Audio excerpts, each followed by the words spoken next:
Assalamualaikum warahmatullahi wabarakatuh.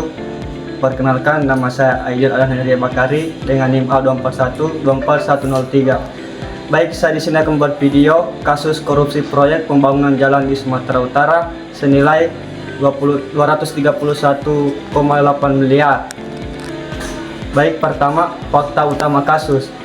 Pada tahun 2005, Komisi Pemberantasan Korupsi mengungkap kasus korupsi proyek pembangunan jalan di Sumatera Utara dengan nilai sekitar 231,8 miliar. Kepala Dinas PUPR Sumatera bersama sejumlah pihak ditangkap dalam operasi tangkap tangan OTT. Proyek jalan yang seharusnya dilelang secara terbuka ternyata sudah ditransaksikan sebelum proses resmi dimulai, sehingga hanya menjadi formalitas belaka.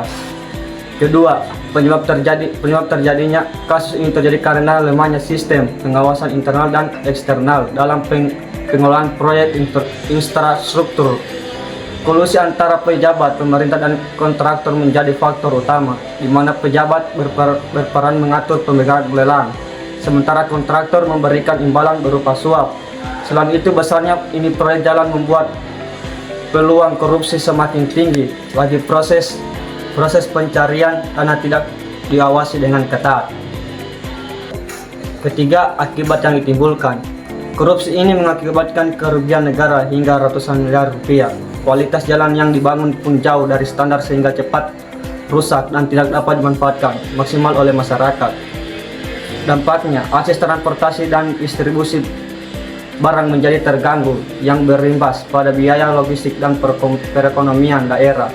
Lebih jauh, kasus ini menurunkan kepercayaan publik terhadap pemerintah daerah dan institusi penegak hukum. Keempat, solusi dan pencegahan. Untuk mencegah kasus serupa, sistem pengadaan proyek harus dilakukan secara transparan melalui mekanisme lelang online yang dapat diaudit publik. Audit dan pengawasan wajib dilakukan sejak tahap perencanaan, bukan hanya setelah proyek selesai.